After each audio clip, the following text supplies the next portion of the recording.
Ooh, we are one shy of playing that Tethra, and that would have been such a huge Tethra. This would have been a game-winning Tethra. That is a little more unfortunate then. Hello everyone, welcome back to another card review. Today we're taking a look at Ruunin the Relentless, very fitting for the end of the Ruunin season. And this card, I'm gonna start right away by slotting into C tier. And C tier's okay. Ruunin's a very okay card. If you're a newer player, this might be a bit mind-boggling to you. She seems very overpowered. She just keeps scaling and scaling and scaling in stats. But the issues with Ruunin fall in how expensive she is, mainly the expense. 5 Faeria to replay her every turn is quite a lot, and she starts off as a 4/4, which is obviously pretty understated. But we're not just looking at the Faeria cost here, we're also looking at the land cost. 5 Faeria and 3 land is a lot to ask for a 4/4, and even when she returns to your hand and you play her down as a 6/6, 5 cost 3 land 6/6 is okay, it's reasonable, but it's not anything special even at that, and we still have to make up for that lost value on the first play. So she really is only going to break even when you play her for a 3rd time, and that's going to cost you 15 Faeria, which is quite a lot. The other issue with Ruunin lies in this little card text here at the bottom that says return Ruunin to your hand at the end of the turn. So if you trade off Ruunin on your own turn, you're not actually going to get this back until the end of your turn, so you're not going to be able to replay it right away. And that's an issue, because if we want to actually invest into this card, we need to invest it soon, and we need to invest it very quickly. So the best strategy when playing with Ruunin is to try and get your opponent to trade this off on their turn. That way you'll actually get Ruunin back on your following turn, and you'll be able to replay her again for immediate value. If you're playing against a Ruunin, the best strategy to fight Ruunin is usually going to be either to ignore her, or try and get your opponent to trade it off on their own turn. That way they don't get to replay it right away. But oftentimes the best strategy is to just ignore Ruunin. Like I said, when she comes down, she's a 5 cost 4/4, which is a huge investment for your opponent, and they're not really gaining much pressure on the board. You do, however, have to put on a lot of pressure yourself, otherwise Ruunin is just gonna step up to your face and slap you a couple times until you're dead. 4 isn't too much, but when you get hit 5 times by her, you're dead. But the way that competitive Faeria at least plays out is a lot faster paced than you might see at lower ranking, so if you are a lower ranking player, you might be struggling with this Ruunin, and that's totally fair. That can happen just because of the slower pace of lower ranking games, but when you get into really high level competitive Faeria, game paces are often quite fast, so that's why I ranked Ruunin at a C tier here. Talking about competitive rankings, she's just really slow and hard to pay off for that value. Still okay, I would still run her in some lists, but they're not going to be the best lists in the world. Typically, I'm going to run her in lists with low land counts, or lists that are very slow myself, ones that I want to collect a lot of Faeria with, go to both sides of the wells, and that way I'm going to actually be able to afford playing Ruunin multiple times. With a low land count, it means you have access to the +1 on the power wheel, so you can actually get more resources quicker. Because in order to play Ruunin every single turn, you're going to need to have 2 collections every single turn, to play her comfortably at least. You get the natural 3 per turn, then if you can use your power wheel, you can get +1. You need at least 1 collector on the board.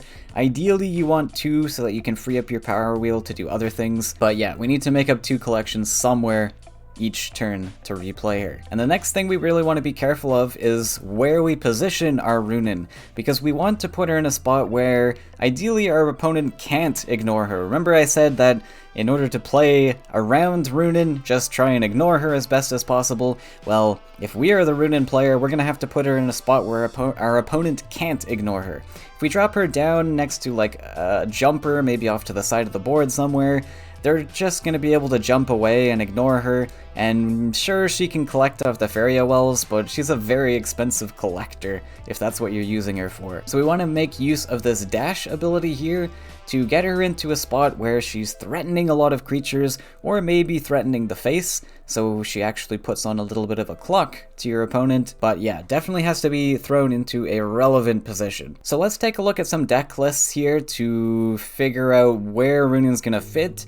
I've prepared a slower list, like I mentioned, that's going to collect to both sides, which is the Beastmaster, and then a bit of a faster list, at least in terms of lands, so we can actually use double neutrals, get access to our power wheel more, +1, utilize this dash ability onto those neutrals and such. But let's take a look first at the Beastmaster list. This is kind of a standard Beastmaster list. I have thrown in Verger and Emissary. Typically in the past we've seen Oakling, but I've actually been quite liking the Emissary. This card more consistently hits your Deepwood Stalkers, which become more powerful when you apply hand buffs to them. It's a lot to hope for an Oakling to try and hit these Stalkers. Oakling's still fantastic, +5/+5 is nothing to scoff at, but Emissary also is better statted than the Oakling. It's a 4/5 body, and it can come down turn 1 if you're using the Explorer, so I've kind of been liking this. With a slower list like this, we gotta make sure that we can actually trade off this Emissary. A lot of Emissary's value is going to come from it actually being able to enter into combat, whereas the Oakling pairs a lot nicer with Feed the Forest. It's going to be pretty awful at combating, but it's going to, on average, give you more buffs than the Emissary. So with Emissary, we have to make sure that we're actually combating. And so we've got 2 Sagami Grove colors in here to try and help with that a little bit. We gotta be careful of where we place the Emissary, make sure that we can potentially play it into whatever side our opponent's going down, but we got those Sagami Grove colors as sort of quick fixes if we need them. And of course, if you haven't seen this list before, this is based off of Beastmaster. The Ancient Beastmaster will give +1/+1 to any creatures you summon that have 5 life or greater.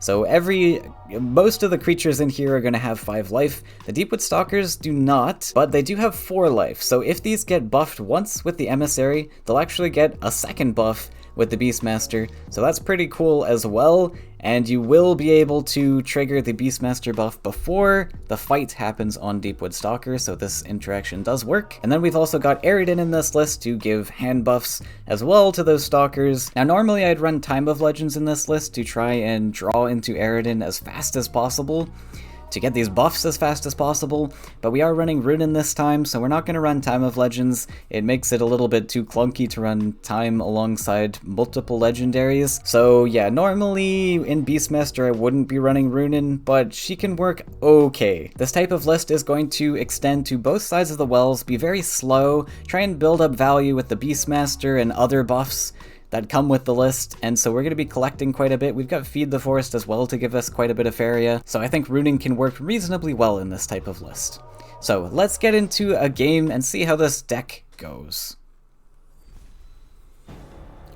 Okay, so in the starting hand, we're going to be looking for Ancient Beastmaster. We can also find a Living Willow or a Verger and Emissary to start with. Those are our 9 starting creatures. And we actually have a pretty nice curve here. We got Beastmaster into Grove Guardian into Ancient Boar. I think I may actually toss the Ancient Boar though. Maybe we find a second Beastmaster, or if we find the Verger and Emissary, that's a nice card to start with. Actually, it might do a full scoop. Kinda makes sense. It would be a lot better to get Emissary as soon as possible. And we got plenty of other creatures. This is a very heavy list on creatures, so you can actually mulligan quite aggressively. The Earth greets you. I see, so we are being rushed. Which is going to be pretty easy with this type of list, to be honest. Unless it's like Burn, maybe, but unlikely. Unlikely we even have trouble with that. We got a lot of taunts in this type of list. It's Yellow Rush, so we're going to be absolutely fine with the taunts. So let's drop a Beastmaster and then a Willow. And we can drop this Willow tucked in right next to our orb here, which is going to prevent any of the yellow haste creatures from doing anything at all, really.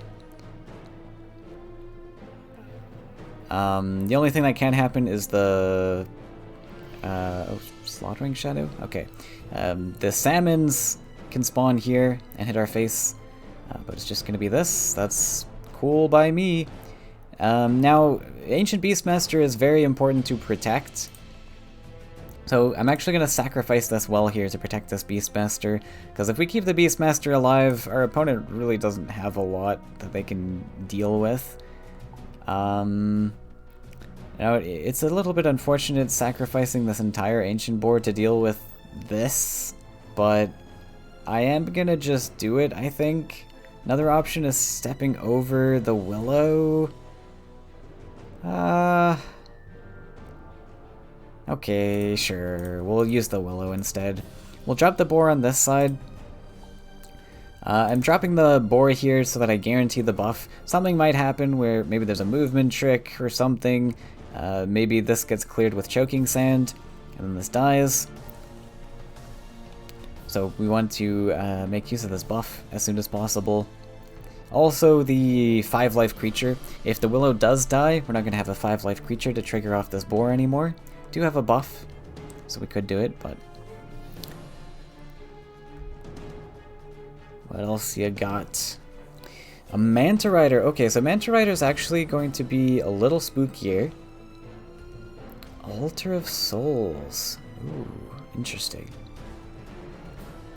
Alright, so this type of list is actually going to be a problem for us, just because of how efficiently statted these attack creatures are. We got Manta Rider, we got Slaughtering Shadows, and he's free to just drop these Altar of Soul triggers every single turn, because I'm not going to be threatening the face as this mono green player. So, not a typical rush list you see, but it is going to cause us some troubles. So one thing we could do is double collect with double neutrals. We could use double neutrals. Hit here. And we can play two things. It takes us away from the Golem, which is a bit sad. But it is an option. I think it's what I'm going to go for, too. So we're leaving ourselves one turn away, or 2 turns away from the Golem here, but I think I like doing this. And pre-buffing this. So what the pre-buff does here is it threatens this Manta Rider as opposed to him just getting a value trade. It also, I mean, the 6-1 is here that can clean this up, but it's going to require a land investment from our opponent. And because our opponent's playing Rush, if you can force the Rush player to build more lands, that's great. We had to spend 2 Faeria for that, but in the long run, and everything that's happening here on this board, it's definitely worth it. Our Beastmaster is going to get traded here, but that's fine. Our opponent had to build a 4th land, which they don't want to do, and we got to clear that Manta. Still have an answer with this Grove Guardian into it. Not too bad. The only problem is that we are a little bit shy on getting Golem, but it is what it is. And yeah, I am getting very worried for these Slaughtering Shadows. These are going to be a problem. Oh, actually does have some mobility in here. That Fanatic is going to allow that Manta to escape. Set up... Oh. Okay, I'm not sure what that was for. He wants to block this forest, apparently, but allowing this to escape would have been pretty huge. Sets up double collection for you. You kind of just gave me a clear here. But hey, I'll take it. Free clear is free clear. Now one thing, this Ancient board doesn't trade very favorably in here.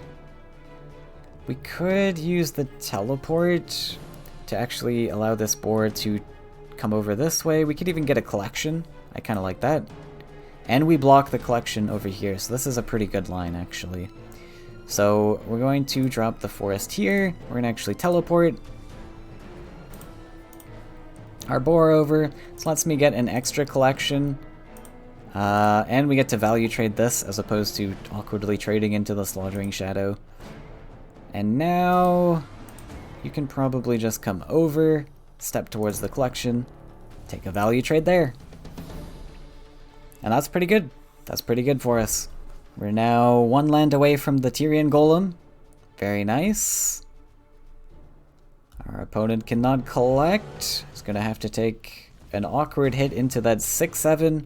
Still, that Ancient Beastmaster at the start was quite good. It allowed us to get a 6/7 Grove Collar, which trades really nicely into the 6/1. Well, I wouldn't say really nicely, but it trades okay into it.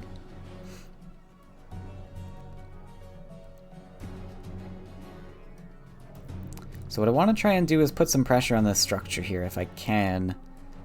I hope to have enough resources and everything on the next turn. We do actually go up to 5 naturally, just with this collecting boar here, which is awesome. Decided to block the land, that's unfortunate. I really wanted to step, produce the land, but not gonna let that happen. Fair enough. So we've got a Willow. We could taunt the Slaughtering Shadow, take a value trade on the 2/1, take a collection. We're not playing the Golem that way, but I do like taunting with Willow. Willow's quite efficient. Choking Sand is a pretty good answer to this once again, but what can you do? Another thing I could do is double neutral to try and put pressure on this, but maybe... right, I do need the forest here to taunt though, if I'm gonna step over.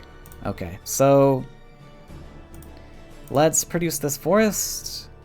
We'll produce the Willow, take a value trade, take the collection. We can pass from here.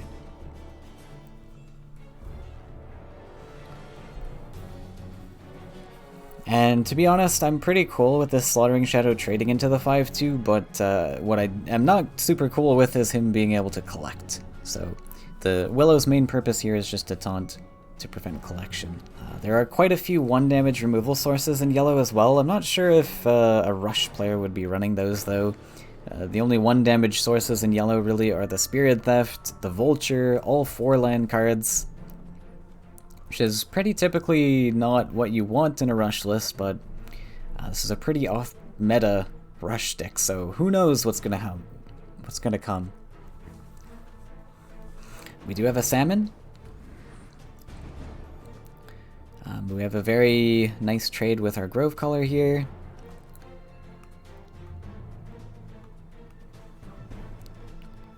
That's the second Khalim's Prayer, I believe.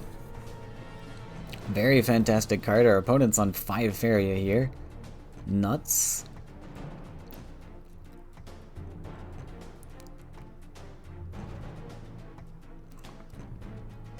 But this Living Willow is really going to cause some trouble for our opponent.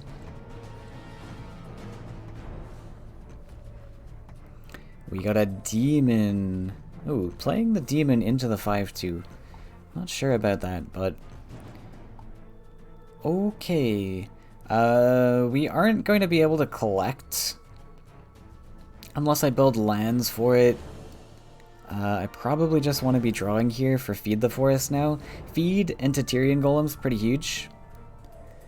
We are going to take this, we're going to take this, we're going to take this. We miss a collection. Yeah, that's okay. We're just going to take a draw. And we get another Living Willow. That's huge. So yeah, let's just take this, take this. Take the one that's on the collection spot. And then unfortunately I don't have enough to play both of these. I really would like to. There's an option to not play the Willow.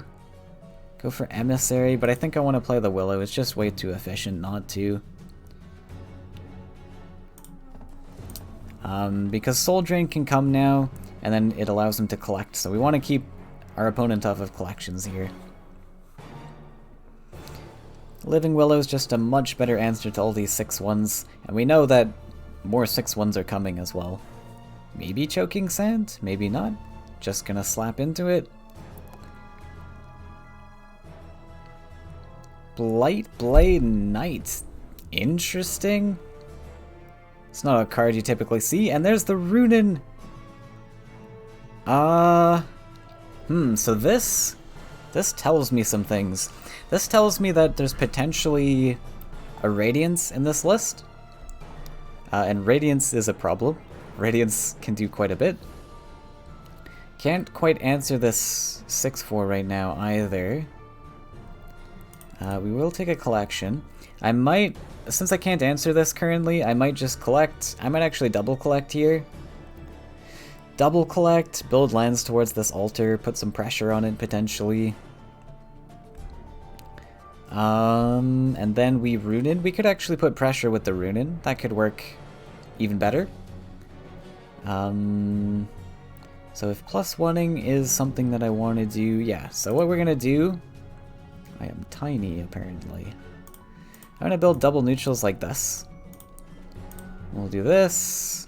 Ruunin's gonna dash up, put some pressure here, make use of that dash, and then we'll just play the sturdy Tyrian Golem right up here. Now the reason I'm picking Tyrian Golem over Emissary is because he's just a lot chunkier. He's got more life, and the Emissary, well obviously we have no cards in hand, but even if I had cards in hand, this is a little bit slow. We want some stats on the board to defend ourselves with. Yep, he gets the trigger here.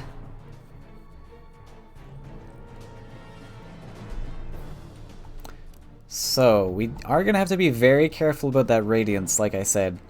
Damage dealt to this creature is also dealt to you. So if we slap in here for 5, he's going down to 4 life. And we can threaten with the Ruunin.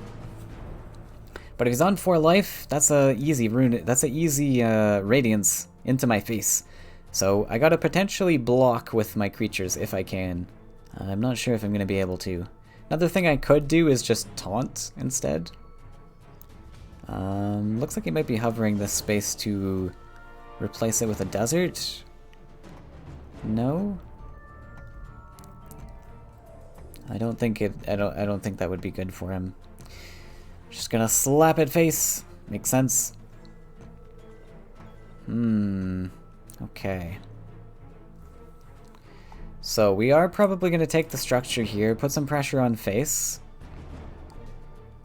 And I think what I am actually gonna do is step this Willow down. We're gonna use this to taunt. We're not actually gonna answer this probably. Even though this leaves open a collection for him, I think that's fine.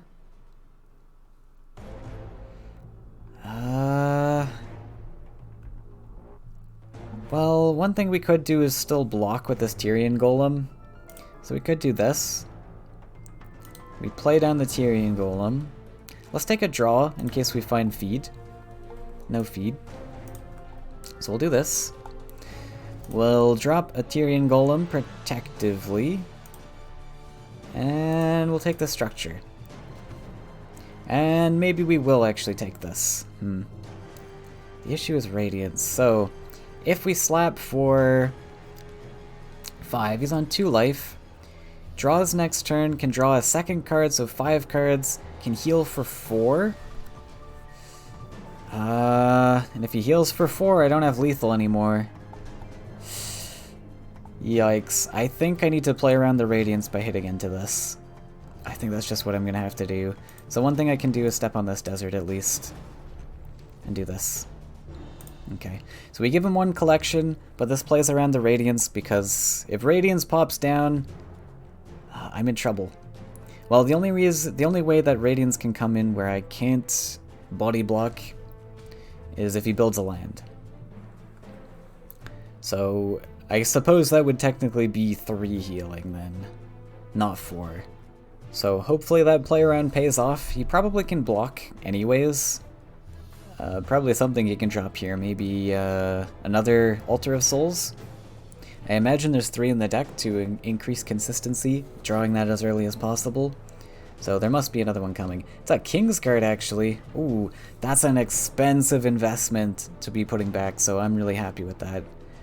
However, we do still have to deal with that potential Radiance, so that is a problem. If we can top deck a buff, now it's not very likely.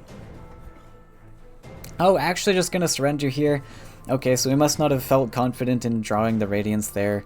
I didn't currently have an answer, but one thing I could have drawn into was another Ruunin's Guidance. I only had 1 in the list left because I spent 1 earlier, but a Ruunin's Guidance would boost the attack of one of these guys and then we could just finish that way by hitting into the Blightblade.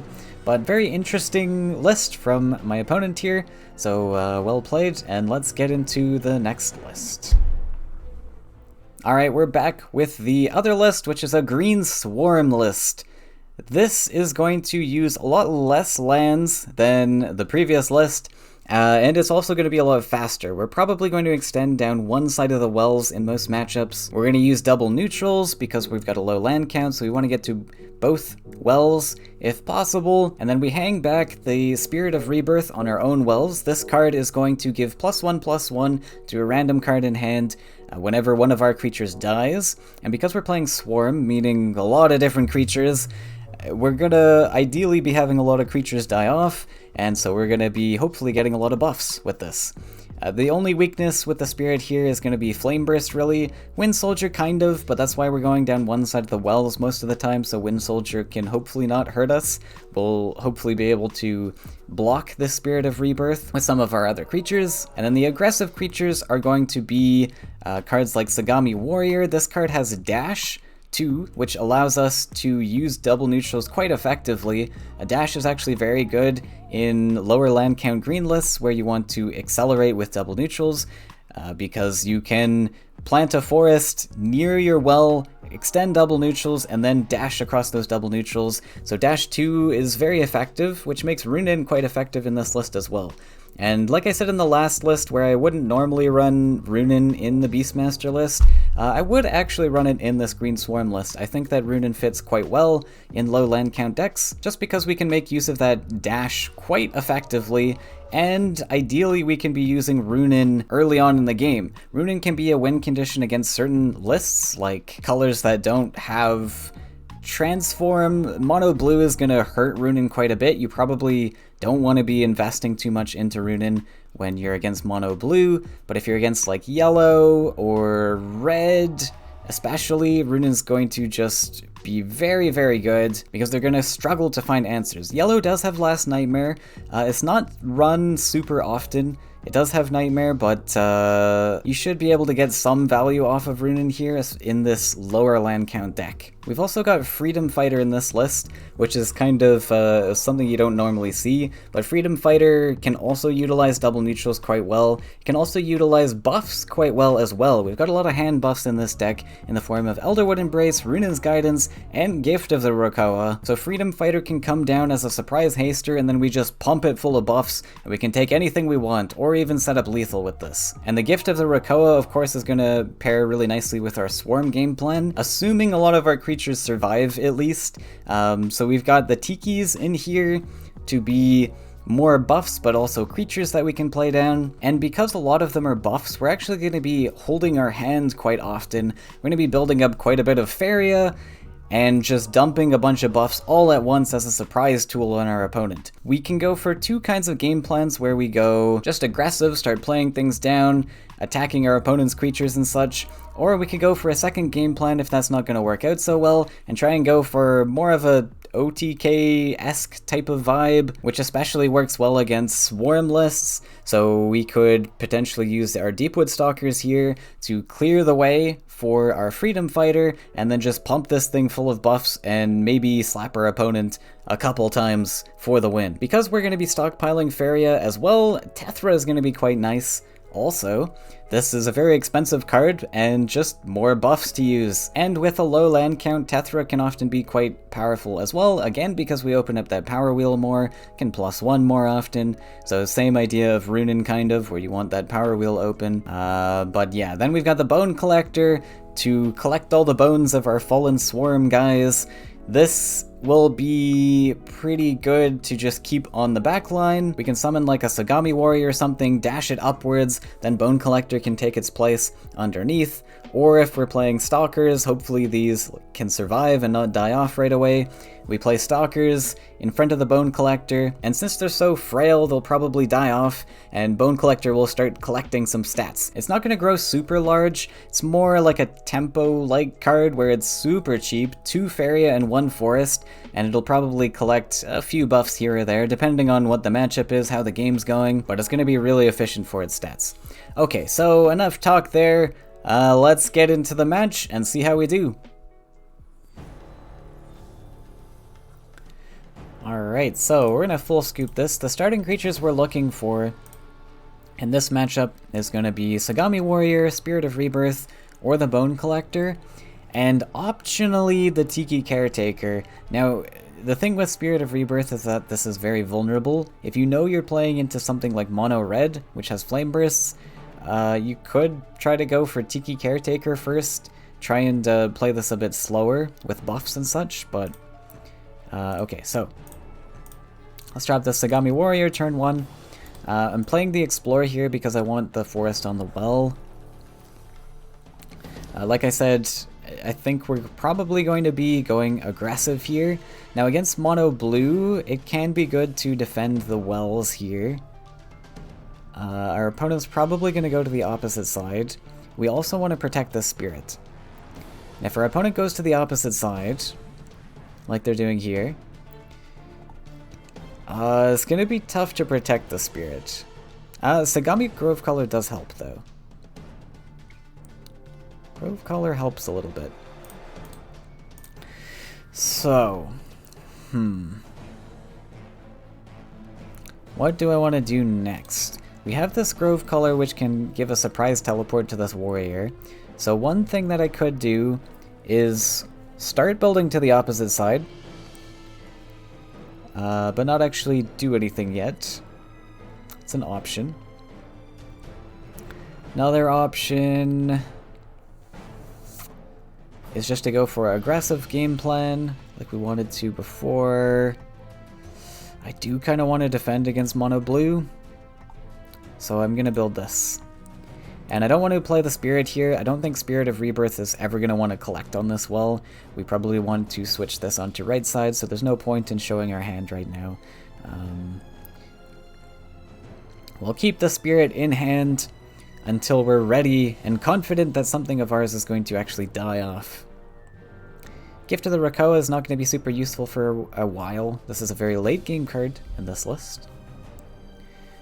Also interesting to note that our opponent built a lake here instead of the classic double neutral. So there could be like Tide Lord in hand, or it could be more of like a Dream Reaver list.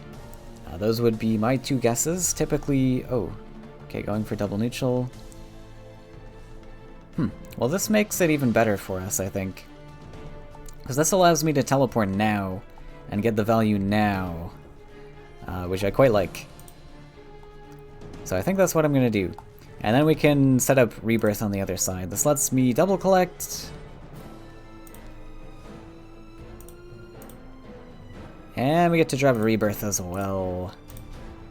I like it. Could even pre-buff with Gift. Pre-buffed with Gift would give me +3, which puts this on 4 life, out of range of the Water Ellie. But considering that this just trades evenly, it's not really worth it. The only thing that could happen that sucks for me is potentially a value trade, but even that is going to be very difficult because of the 4 HP on the Grove Color. So a value trade could happen with a jump plus a movement trick, a land trick, but probably not going to happen, so we'll hold on to the buff as a surprise for a future. But yeah, so I guess that was our opponent's plan here. I think you still could have pulled that off, though, with double neutral. Typically, the play with Water Ellie opener like this is you go Lake, you play the Water Ellie, well, you play a double neutral, you play the first neutral, you right-click, you play the Water Ellie to get this well spot, and then you play the next neutral here. And then you could still even do that Ninja Toad play, and you'd have a Lake up here. It's a very good start with the Water Ellie. Sunken Tower? Oh, he really wants that land. And it's gonna be a big chunky Colossus. I respect it. Stops me from collecting. And you got a Colossus. Ooh, we are 1 shy of playing that Tethra, and that would have been such a huge Tethra. This would have been a game-winning Tethra. That is a little more unfortunate then. So, we could draw for something. Other options, we have a teleport. It's not really going to accomplish that much. Big issue is that Tethra isn't really going to be able to buff anything on the next turn. So we could take a draw. See what we get. Elderwood Embrace isn't bad. We can actually buff this out of kill range. Of course, that's a little bit sketchy, but yeah, it's going to be a bit tricky. I think I'm going to go for Elderwood, potentially take a pre-hit here. And I think we'll leave it at that.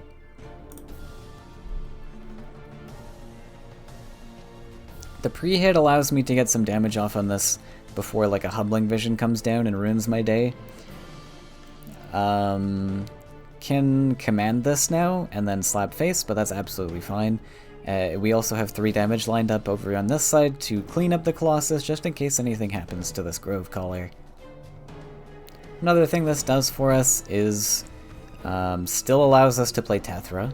Ooh, the buff hit the Grove Caller, that's pretty good. We don't want buffs hitting Tethra. Tethra's got enough stats. We want to spread them out onto Grove Caller and such. So we got a Warrior. We could kill this. It's very expensive though. We spend 8 Faeria just to give a +2/+2 buff. I think it's going to be okay. We got 8, 9, 10, 11. Oh, we can actually play the Rebirth as well if we do that. Okay. I actually don't mind that then. Okay, we can get 3 buffs out of this then, I think, right? If we do this and we +1, we're on 7? Yeah, okay. That makes me a lot more comfortable. +3/+3. I'll take that buff. And that's pretty efficient use of Faeria. So, as you can see, we kind of build up quite a lot of Faeria in this type of list, and then we just do a bunch of things all at once. The teleports are very, very effective in this, for those reasons. Battletoads is a very good answer. The Sunken Tower is pretty annoying there as well. We have a Bone Collector. Could set up this Bone Collector, try and get some stats going. So how about we retreat a little bit? Ooh. If we retreat, we open up this free space for the Toad to jump on. It's kind of free. But it kind of is free anyways because this Toad can jump over, kill, and then he collects anyways. Okay. So we're going to take a little step back, I think. We're going to do something like this. We'll drop the Bone Collector. We'll do this neutral, and then the second neutral we'll use to try and play around this tower somehow. Let's see, what ruins my day? If the Bone Collector shifts... Yeah, I mean, the Bone Collector shift's pretty annoying, so we'll do that. This will just block the land trick, so we are hopefully going to get this buff once the spirit dies. Unfortunately, all the buffs are now going to go on Tethra, but oh well, that's fine. Oh, we're running away. Fair enough, he's going to try and set up some more collectors. More collections. I can get behind that.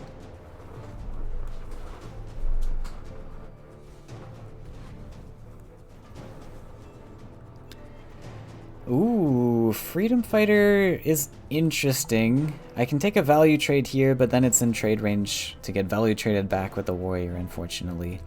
So it's not going to work super well. But we do have Tethra soon, so let's just build up to Tethra. We'll step you guys over. So what we could do is just +1 here. Let's see, how much is this plus this? 15, right? And next turn we're on 11 guaranteed, probably 12. Probably 12. If I +1 here, that makes 13. 14 if I collect here, and +1 the following turn. I could play both. It's really unlikely to happen, but it's an option, so I guess we play to that option. I don't think I'm really looking to draw anything here. So we can play everything if we manage to collect off both wells and +1, which means we're not going to have double neutral as an option to use this Freedom Fighter, unfortunately. And you can see here how our Bone Collector is probably not going to grow super large. Again, it's more of just a really efficiently statted creature that's going to get some buffs here or there. I would be pretty happy if this just boosted to 2 attack. Then it can fight toads. And another warrior. Yeah, it's a little bit unfortunate. I don't have efficient answers to these things. Have another bone collector. Could just drop Tethra. How about we take a draw? It's another freedom fighter. So I don't mind dodging the collection, trying to save this rebirth a little bit. Protecting with Tethra. 7/7. This can be humbling down to a 3/3, which is a bit unfortunate. Let's see, Aurora's a thing. Let's run away. I guess it's just gonna be Tethra. Really sucks into Humbling Vision though. But okay.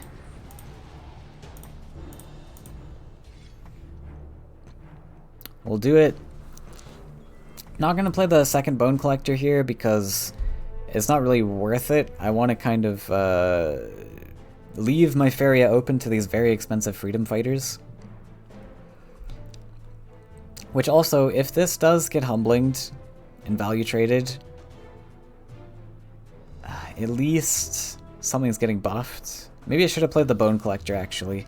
Yeah, because if I play the Bone Collector, then it's guaranteed that a buff goes on Freedom Fighter, right?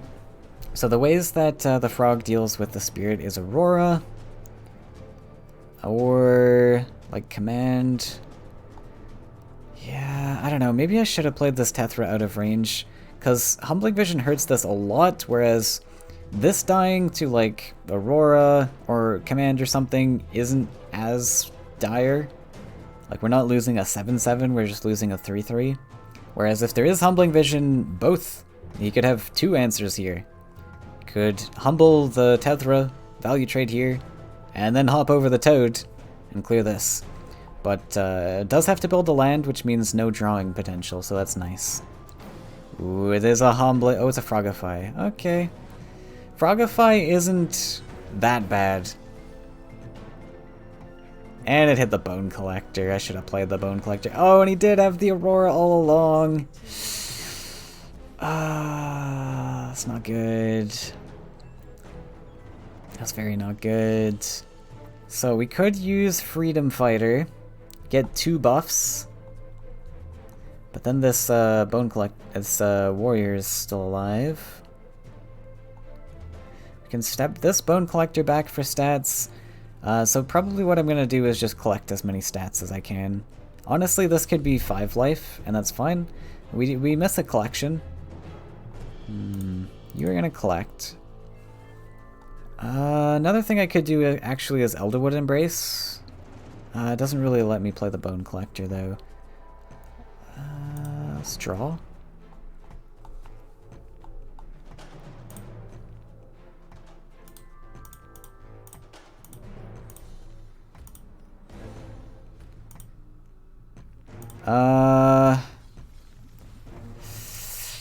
Don't know about that.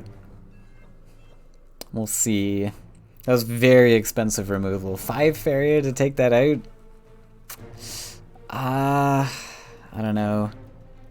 There was the other option to Freedom Fighter on the well. Try and then buff clear this. And then we still do have the other Freedom Fighter to trigger the next Bone Collector. Yeah, so I suppose it was 5 Faeria to deal 3 damage and give +1/+1. Not the best, considering we had a well open. It might have just been better to go for the buff. Or even with the Ruunin's Guidance top deck, that's not bad either. We could have Ruunin's Guidance and then he survives on 1 HP, right? That would have been much better, I think. Could have just hung on to the Bone Collector there. Would have been fine. Is there an Aurora's Creation? I sure hope not. I would get punished very hard for playing into all these things. Doesn't look like it.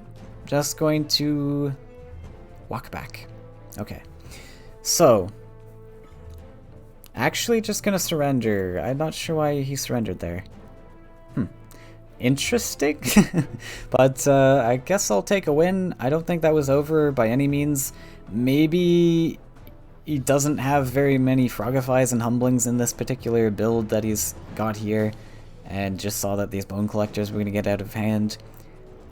So I guess that's it. That's going to be the match. Didn't get to see Ruunin that match, but we got to see it the first match. So hopefully you got a little peek into Ruunin. It is difficult with legendaries to consistently pull them in games, but in this particular match against Mono Blue, it's going to be very difficult to use Ruunin anyways because of Frogify's existence and other transform effects. So you really don't want to use Ruunin if you can help it in this particular matchup. Ideally you want to be playing other cards, not Ruunin, but just play Ruunin if you've got the extra Faeria to spare. And try not to invest too heavily into her either, because she's just gonna get frogified. But okay, thanks for watching everyone. Let me know down in the comments what card you want to see me do next, and I'll see you then.